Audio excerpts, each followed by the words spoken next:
변화가 곧 하느님이고 결국에는 하느님이 승리한다. 하지만 하느님은 형태를 부여받기 위해 존재한다. 간신히 목숨만 부지한 채 절름거리며 살아가는 걸로는 점점 더 안 좋은 쪽으로 변해가는 세상에서 예전에 하던 짓을 그대로 계속하는 걸로는 부족하다. 만약 우리가 하느님에게 그런 형태를 부여한다면 언젠가 우리는 너무 약해져서, 너무나 곤궁해서, 너무나 굶주려서, 너무나 아파서 스스로를 지키지 못할 것이다. 그러면 우리는 지워질 것이다. 우리가 할 수 있는 일, 우리가 빚을 수 있는 더 나은 운명이 틀림없이 있을 것이다. 다른 장소에, 다른 방식으로, 뭔가 다른 것이.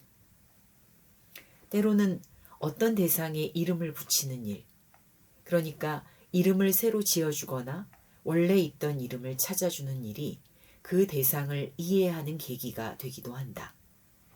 어떤 것의 이름을 알고 그것의 용도까지 같이 알 때 우리는 그것을 훨씬 더 잘 다룰 수 있다. 내게는 진리처럼 보이는 변화가 곧 하느님이라는 특이한 신앙체계는 지구의 씨앗이라는 뜻에서 지구종으로 이름 지을 것이다.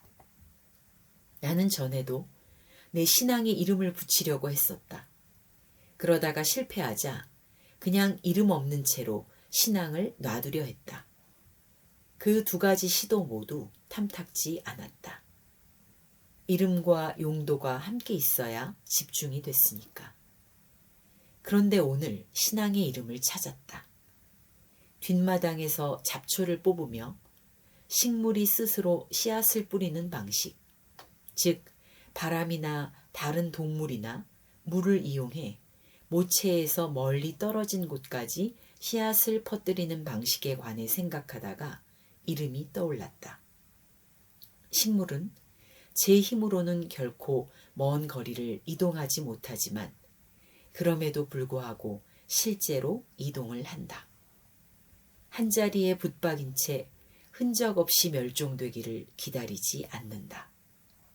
사방 수천 킬로미터가 바다로 둘러싸인 하와이 제도나 이스터 섬 같은 곳에서도 식물은 인간의 발길이 닿기 한참 전부터 스스로 뿌리를 내리고 자라났다. 지구종. 나는 지구종이다. 누구나 지구종이 될 수 있다. 언젠가는 우리 같은 존재가 많아질 것이다. 우리는 죽어가는 이 땅에서 멀리, 더 멀리 떨어진 곳에 우리 자신을 심어야 할 것이다. 그대가 손대는 모든 것을 그대는 변화시킨다. 그대가 변화시킨 모든 것은 그대를 변화시킨다. 변치 않는 진리는 오로지 변화뿐. 변화가 곧 하느님이다. 안녕하세요. 채훈입니다. 오늘의 문장은 20세기의 뛰어난 SF 작가 중 한 사람인 옥타비아 버틀러의 씨앗을 뿌리는 사람의 우화에서 가져왔습니다. 최근에 그 후편이랄 수 있는 은총을 받은 사람의 우화가 번역되어 나왔죠. 두 권을 함께 읽으시기를 추천합니다. 이 소설의 주인공 로런 오야 올라미스는 15세 흑인 소녀입니다. 이 소녀가 사는 세상은 심화된 기후위기와 경제위기로 인해서 기아와 약탈, 차별, 폭력, 살인이 지배하는 그런 묵시록적인 세계입니다. 이 소설이 발표된 1993년으로부터 30년 후의 미래를 다루고 있죠. 그러니까 2024년에서 2027년, 지금 여기 우리가 사는 바로 그 세계를 배경으로 한 소설입니다.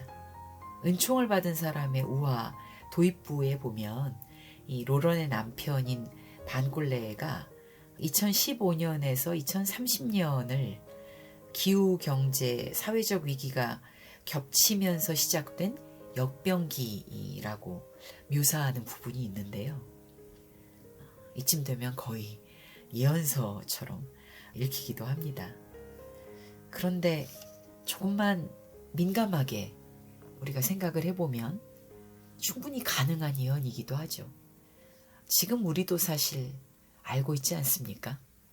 아무것도 바꾸지 않은 채 이대로 계속 가면 어떤 지옥이 펼쳐질지 모르지 않습니다.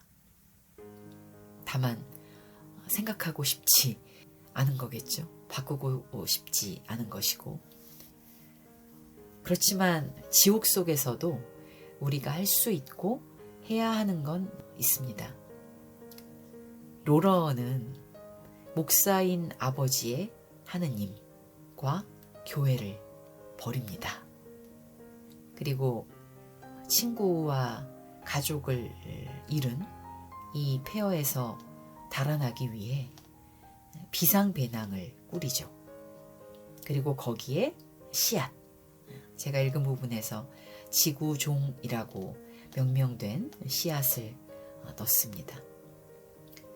이 불타는 죽음의 지옥에서 도망치면서 로런은 지구종을 자신의 새로운 신앙으로 삼죠. 그리고 시를 씁니다. 책에 나오는 이 로런의 시들은 말할 수 없이 아름답고 예언적이면서도 영적입니다. 사실 이 로런이 앓고 있는 병이 하나가 있어요.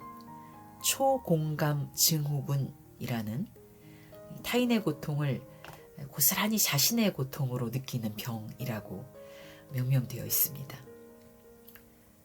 비명과 신음이 난무하는 이 끔찍한 세계에서 타자의 고통을 고스란히 자신의 고통으로 느낀다는 건 사실 자신을 죽음으로 내모는 행위와 다름없게 여겨지겠죠.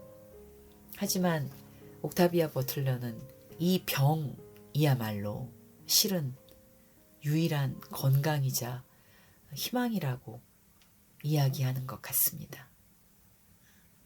이 건강을 통해서 로런은 친구들과 함께 에이콘이라는 새로운 공동체를 함께 꾸립니다. 그리고 이 후편인 은총을 받은 사람의 우화에서는 로런의 딸이 등장해서 어머니의 시와 삶을 기억하죠. 은총을 받은 사람의 우화는 2090년 로런의 마지막 일기로 끝이 납니다. 로런은 기원하죠. 자신의 죄가 과수원에 뿌려지는 비료가 되었으면 좋겠다고요. 그래서 모두가 우주선을 타고 지구 밖으로 떠나는 그 시대에도 로런과 그의 친구들과 남은 가족들은 떠나지 않고 지구에 남아서 씨앗을 심을 것 같다는 그런 느낌을 주면서 이 책이 끝나는데요. 때맞춰 우리에게 도착한 책이라는 생각을 했습니다. 꼭 읽어보시길 바랍니다. 다음 주에 또 다른 문장으로 오겠습니다.